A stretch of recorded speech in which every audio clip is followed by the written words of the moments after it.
Bonjour à tous, donc dans cette vidéo vous allez regarder donc l'exercice résolu page 266 du livre scolaire, donc en première spécialité physique-chimie. Donc moi je regarde cet exercice depuis le livre, le manuel numérique, donc ce livre s'appelle donc Saut en parachute. Donc on vous dit, on a représenté donc les vecteurs vitesse d'un parachutiste muni de son parachute pour chacune des positions successives à partir de l'instant où elle ouvre son parachute T0. Dans cette étude, le système parachute est assimilé à un point matériel, donc ici P0, P1, P2, etc. Donc on vous donne ici l'échelle, 2 mètres, et on vous dit qu'il y a un intervalle de temps entre deux points qui est de 0,1 seconde. On vous donne des données, la masse du système, donc l'intensité du champ de pesanteur. Première question, on vous demande calculer les vecteurs, les valeurs. Donc V1 et V2 et tracer le vecteur variation de vitesse delta V1 au point P1. Donner ses caractéristiques. Donc ici, on vous dit, donc première analyse du sujet, donner la direction, le sens et la valeur du vecteur variation de vitesse, identifier les forces, écrire la deuxième loi de Newton et ensuite écrire la relation qui existe entre la somme des forces, le poids et la force de freinage.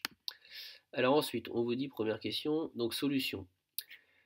Au niveau des vecteurs vitesse, donc vous voulez la vecteur vitesse V1 et V2. Donc si vous voulez écrire le vecteur vitesse donc, en point 1, bah, le vecteur vitesse au point 1, ça sera donc P1, P2, donc on prend toujours le point auquel on est, plus le point jusqu'au point supérieur, la distance P1, P2, divisé donc par la distance parcourue entre P1 et P2, c'est-à-dire tout.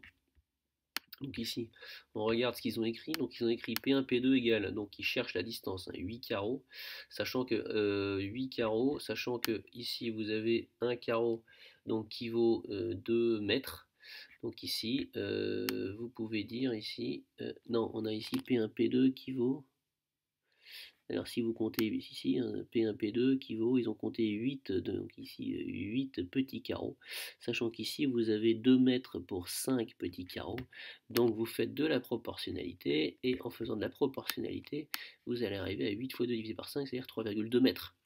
Donc regardez bien, c'est bien ce que je vous avais dit tout à l'heure, V1 égale P1, P2, vous prenez ici le point auquel vous calculez la vitesse, le point immédiatement après, divisé par l'intervalle entre deux temps, entre P1 et P2, donc ce qui fait 32 mètres par seconde, puisque vous aviez, si vous divisez ça par 0,1, donc 32 mètres par seconde. Vous faites la même chose pour V2, donc si vous voulez V2, bah vous prenez P2, P3, vous faites exactement pareil au niveau de la proportionnalité, et vous allez trouver 28 mètres par seconde. Vous remarquez déjà que la vitesse diminue.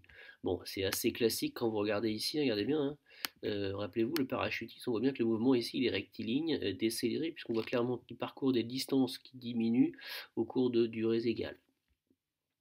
Alors ensuite, on vous demandait donc ici la variation du vecteur vitesse.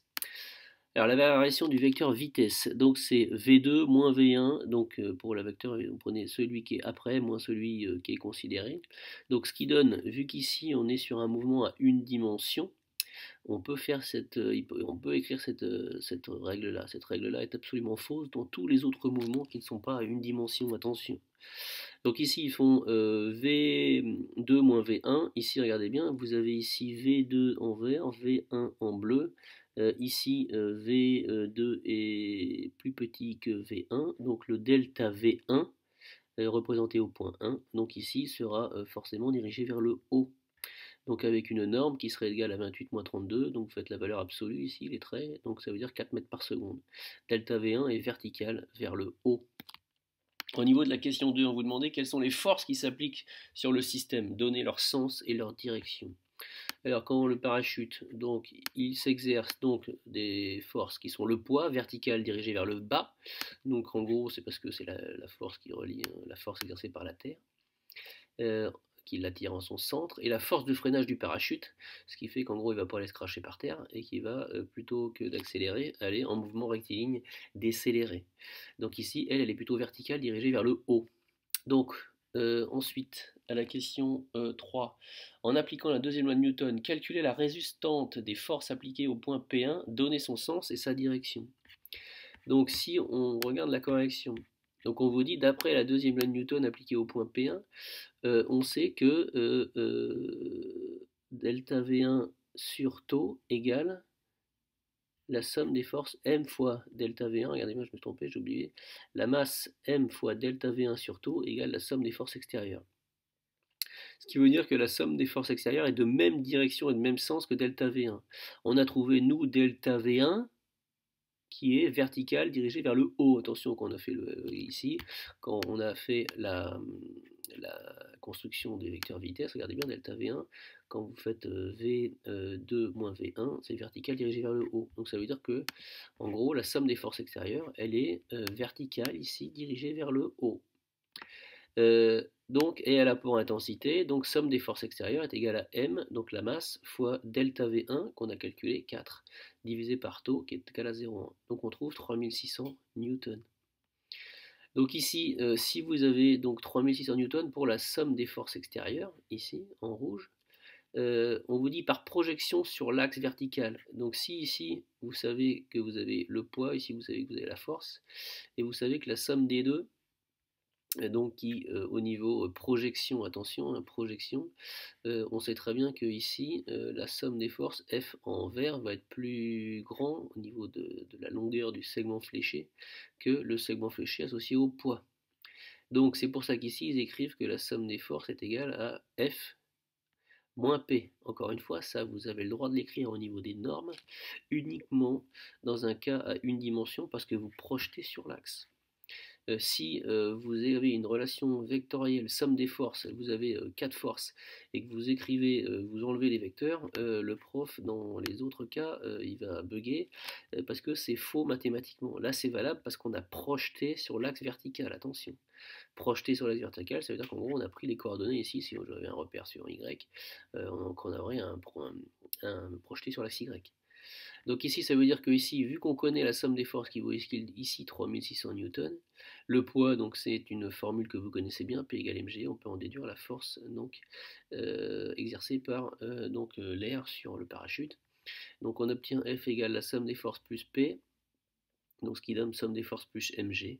Attention, dans cette formule-là, la masse doit être en kilos, et g, ici, donc elle est bien à 90 kg. Vous remplacez, vous trouvez 4,5 fois 10 puissance 3 newtons, c'est-à-dire 4500 newtons. Ce qu'il faut retenir de cet exercice-là, c'est que c'est dans les exercices à une dimension, il faut faire attention. C'est toujours beaucoup plus simple, mais il faut faire attention de ne pas faire les mêmes simplifications dans les mouvements à deux dimensions, qui soient paraboliques, curvilignes, etc.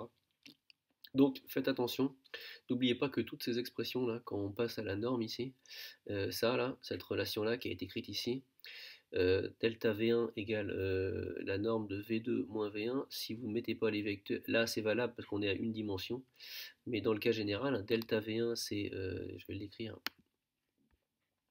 si je vous montre ici, toc, delta V1,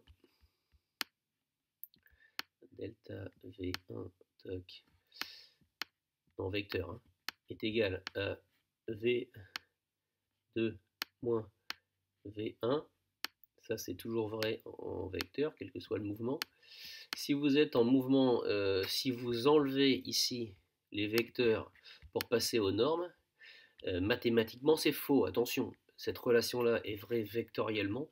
Dans le cas des mouvements à une dimension, ça se passe très bien d'écrire delta V1 égale V2 moins V1. Dans tous les autres cas, ça ne marche pas. Donc faites très très attention. Je sais que je suis un peu lourd dans cette vidéo à ce niveau-là, mais passer d'une norme d'un vecteur ici, en enlevant juste les vecteurs quand il y a une somme ou une addition, c'est absolument pas aussi simple quand le mouvement n'est pas à une dimension.